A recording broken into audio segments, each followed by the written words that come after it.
Hey everyone, Pugs here with two new reviews for y'all. Today I'm covering Sandcastles in the Sand and Shell Shocked. Wow, alliterative and very, very nostalgic, except for two very different reasons. Sandcastles in the Sand is one of the most positively regarded episodes of Season 6, and that was true when I was a kid too. And Shell Shocked was not seen quite so charitably. In fact, I'm not sure I'd say it was seen charitably at all. As always, I want to take the time to thank everyone watching today, everyone who likes the video, everyone who comments. I appreciate each and every one of y'all. And now, let's just get right into it. Well, well, well. If it isn't Sandcastles in the Sand, one of the most positively received episodes of Season 6. I'm very excited to see if this episode will still hold up after all these years, because it's actually been quite a while since I've seen it. And I honestly don't know if public opinion on this episode is still so positive or not. I never really sat down and read all the comments on the forum, but I feel like it probably is, just in intuition. Sandcastles in the Sand begins with a gorgeous background, which means the episode already starts off with a win. And I like that this episode is a beach episode because I feel like Goo Lagoon isn't used enough. Though, let me be fair, this location has been used a lot this season, which makes me happy. Anyway, this beginning gag with Patrick ripping off his skin is fine. Like, I'm not grossed out, but the heartbeat sound does squick me out a bit, not gonna lie. And then once SpongeBob and Patrick get on the bus, I'm torn between liking how they're a bit strange and not liking how they bother everyone there. I don't know, I like when our main characters are seen as not quite normal, but I also don't like when it's taken too far to where it's not endearing anymore, you know? Like, I feel like in previous episodes, SpongeBob's weirdness is taken to be endearing, but in other episodes it's taken to be irritating, and I don't like the latter interpretation, especially when it's not funny. Them getting kicked off is fun though, at least. The joke with the frisbee is another example of me being conflicted about something, because I do love a good bit of wordy humor, and I do understand why this joke happened, the word frisbee is trademarked, but also the in-universe implication of SpongeBob and Patrick not being aware of what a frisbee is like, okay, if it was something clearly not from the world of Bikini Bottom, then I'd be fine with it, but there's no indication in this episode that a frisbee is anything new to them, so like, from a humor standpoint, it's alright, but from any other standpoint, I don't like it that much. Ugh, I just don't like feeling conflicted for entire episodes at a time. Hopefully there won't be any more moments of confliction for this episode. The sheer destruction Patrick causes while chasing around the frisbee brings up the feelings I had earlier about SpongeBob and Patrick's peculiarities being annoying to other people, so I won't go into that again.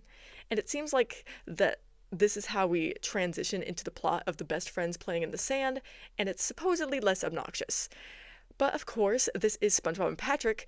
They're experts of doing the opposite of what other people say, and this beginning bit of them building sandcastles reminds me a lot of Snowball Effect, with SpongeBob criticizing Patrick's building skills.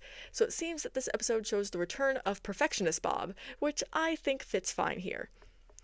And I love the way that the conflict builds up in this part of the episode too, with it starting with small little disagreements and just getting larger and larger. It's done well, and I like the pacing here. I love how both SpongeBob and Patrick are at fault in this situation too, as opposed to just one of them causing problems. Although, as the episode goes on, Patrick appears to be more antagonistic, though SpongeBob is quite smug about being the bigger person, so the fault still lies on both sides. And I like this because if the episode is going to be about a conflict like this, then it's better if it doesn't make me hate one side. It's annoying. Anyway, I love how increasingly grand each structure created is during this part. Could you imagine making sandcastles that large and detailed? That would be fun. And then the episode starts getting really entertaining once the real conflict begins with SpongeBob and Patrick fighting each other using sand. This episode is just super creative with SpongeBob and Patrick creating sand armies and machines and weapons, and honestly the entire idea for this episode is rather creative. I just love it. And there's plenty of fun gags in here as well, like when Patrick shoots that cannonball, sandin ball, at SpongeBob's forces and the ball goes over the wall. That was really funny. And I love how the increasing sophistication of the sand designs is just funny in itself. When Patrick brings out a whole entire mech, that's just great. And then when we get a brief emotional moment between the friends, I love how Patrick is revealed to be faking it. I also love how the conflict then turns into an air battle that ends up destroying both bases. It's all just very fun to watch. And of course, it's paired with such wonderful dramatics. I love those quite a bit. I also enjoy the ending of Sandcastles in the Sand. We get a nice little monologue from SpongeBob, and I've always loved when the show gets facetiously serious with these moments.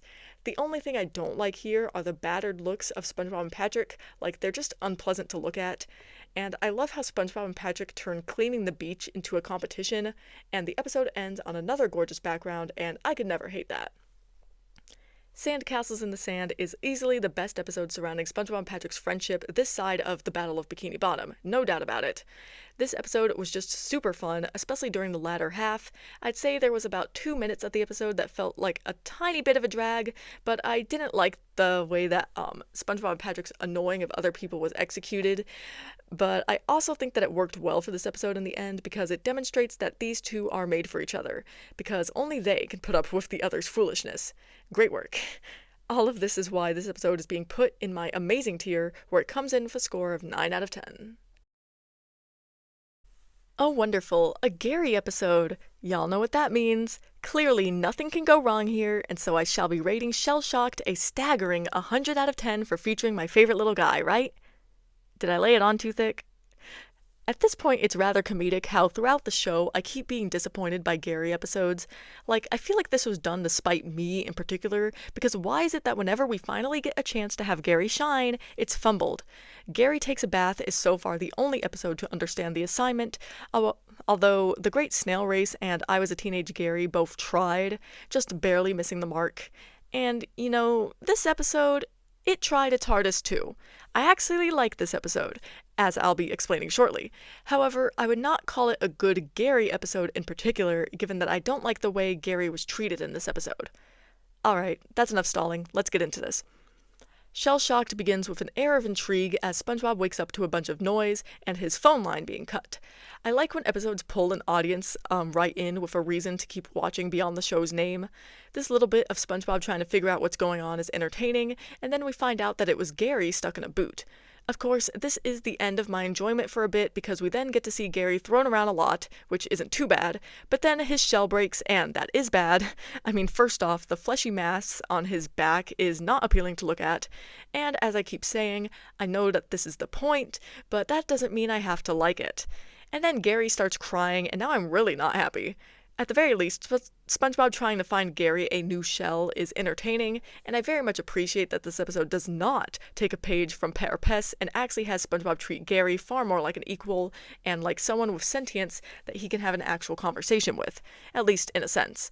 And I like how apparently snail shells are a whole business.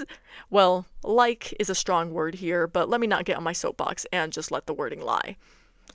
Moving on, just like many other people in the forum's discussion post for this episode, I love the Angry Jack commercial, it's great.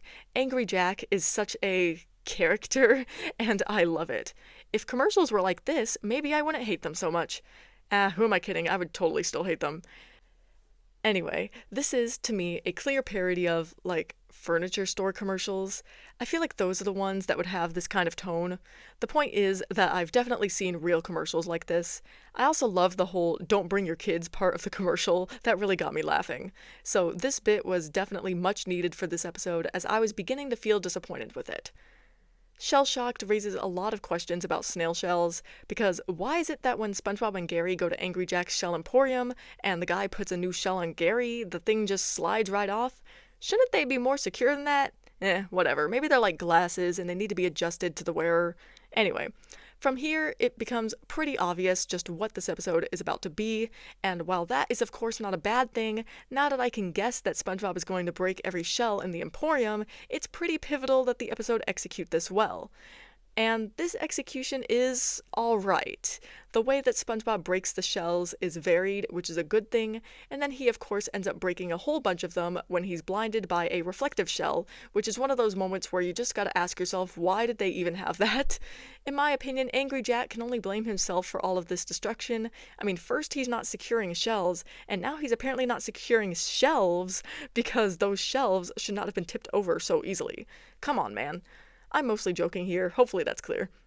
So anyway, back to what I was saying. This bit with the shelves is at least visually entertaining, especially with the oops part. It's also fun because I do very much enjoy watching domino videos from time to time, and this is essentially just a large domino setup. I just like how SpongeBob is such a bad luck magnet in this episode, or at least in this part of it, as he breaks literally all of the shells. However, one thing I didn't like in this section is how the episode just abruptly stops all of this momentum when SpongeBob takes his precautionary measures before handling the indestructible shell. This is another one of those times where I dislike something that was the main goal of the writing, like the abrupt stopping was the point, and it's supposed to be comedic, but it didn't work for me. I think it should have been cut personally. After this little dip in entertainment, though, Shell Shocked goes right back to being amusing once we get the callback to the Angry Jack commercial when Jack actually finally gets legitimately angry. And I love the subtle arm and leg joke here, too. Honestly, this whole part is like a kid-friendly joke surrounding black market deals. Goes to show where my mind's at. And I love how SpongeBob just stares on blankly as he just strips himself of body parts. Like, all of these little pieces make for a pretty funny scene. And I also love that once the scene is over, this episode refrains from pulling in all that glitters and has SpongeBob remain clothed for the rest of the episode despite being told to remove them. I know I keep bringing up that episode for this specific lashing, but I don't know what to say, I just don't like it. Anyway, this time, when Gary and SpongeBob start crying again, it's not as unpleasant for me. Maybe because we've seen SpongeBob's care for Gary throughout this episode, even if it's undermined by his clumsiness. As Shell Shocked draws to a close, we get a surprise appearance from Mr. Krabs, who was apparently just chilling in the dumpster. I'm taking this to mean that my interpretation that Mr. Krabs was just in the trash can the whole time during Pet or Pest is true. But anyway, I was not expecting to see Mr. Krabs here. I remembered him being in this episode, but I was considering it to be a false memory. So this is a nice surprise. Mr. Krabs being such a greedy lowlife is always funny to me, sorry not sorry. The way they snuck in only I can cut your health benefits was great too. Like, that was definitely for the adults watching, and I love it. And then the ending of Shell Shocked is really nice too. I liked the callback to the beginning of the episode, and I liked the reveal that they ended up using Mr. Krabs' shell for Gary in the end, and the gross drawing of Mr. Krabs is actually used pretty well here, considering that this whole bit is supposed to be mysterious and creepy before we learn that it's Mr. Krabs, so I like it.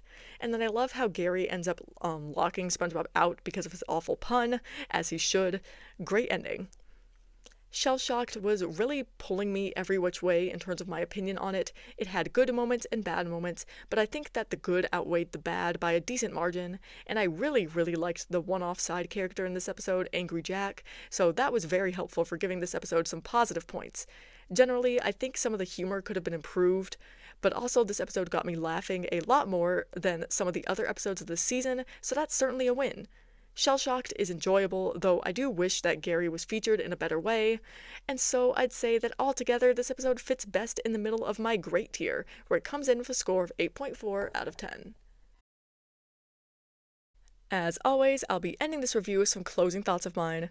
Can't say I have much this time around. I was staring at my blank script for a hot second trying to come up with something, and all I can really say is that this is a really solid pair of episodes. Sandcastles in the Sand, of course, has its positive reputation, but Shell Shocked has no such reputation, meaning that I feel comfortable calling it one of the many hidden gems of Season 6. Gosh, there's a lot of those, aren't there? Might need to make a note of that as I quickly approach the end of this season and the event of my Season 6 overview. Well, I'm sorry to say that is all I've got for y'all today, so I'm going to end the review here, and I will see you all in the next review.